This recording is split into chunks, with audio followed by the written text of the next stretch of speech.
कल लिंबायत में देर रात हत्या की घटना हुई। लिंबायत के वाटिका टाउनशिप के पास हत्या, धारदार हथियार से हत्या, पुलिस मुखबिर होने के शक में हत्या, अज्ञात व्यक्तियों द्वारा हत्या कर फरार। घटना की सूचना मिलने पर लिंबायत पुलिस मौके पर पहुंची। पुलिस ने हत्यारे की तलाश शुरू कर दी। लिंबायत पुलिस ने 24 घंटे में हत्यारे को धर दबोचा और उनका जुलूस निकाला। ताज़ा खबर देखने के लिए देखते रहे स्टार न्यूज नेटवर्क। जय हिंद, जय भारत।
જી સર, સુરત શહેરના લિંબાયત પોલીસ સ્ટેશન ખાતે ગઈકાલે 2 વાગ્યાના અરસામાં વહેલી સવારે એક બનાવ બન્યો હતો, જેમાં મર્ડરની ઘટના હતી।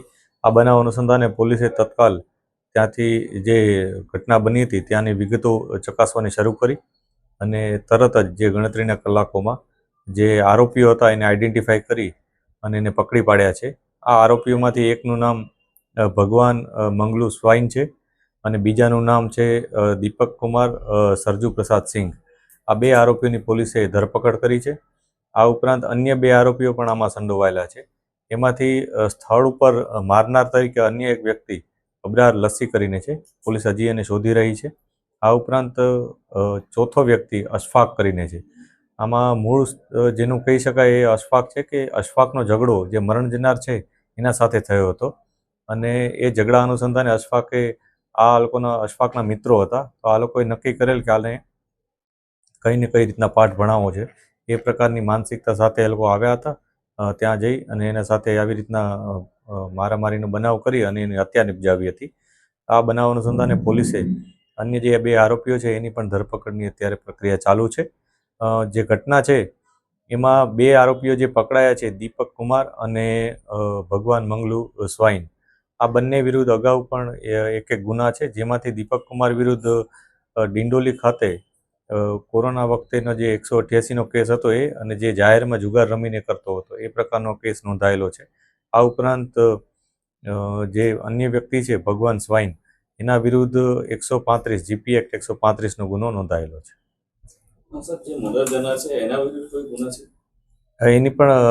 એના વિરુદ્ધ પણ કેટલાક ગુનાઓ છે, એની તપાસ અત્યારે ચાલુ છે। આ ઉપરાંત અન્ય જે લોકો સંકળાયેલા છે એના વિરુદ્ધ પણ અમે જે તપાસી રહ્યા છીએ એમાં કોણ કયા પ્રકારના ગુનાઓમાં સામેલ હતા। અને બીજી એક વસ્તુ એ છે કે આમાં જે લોકો ચોથાનું નામ આપે છે અશફાક, એને પણ એવિડન્સ અમે વેરીફાઈ કરી રહ્યા છીએ કે ખરેખર એ ઇન્વોલ્વ હતો, કઈ રીતના ઇન્વોલ્વ હતો, એ લોકોનો જે વાતચીત થઈ હતી એ વાતચીત અમે તપાસી રહ્યા છીએ અને એ મુજબ જે પણ એવિડન્સ મળશે એ મુજબ કાર્યવાહી કરવામાં આવશે।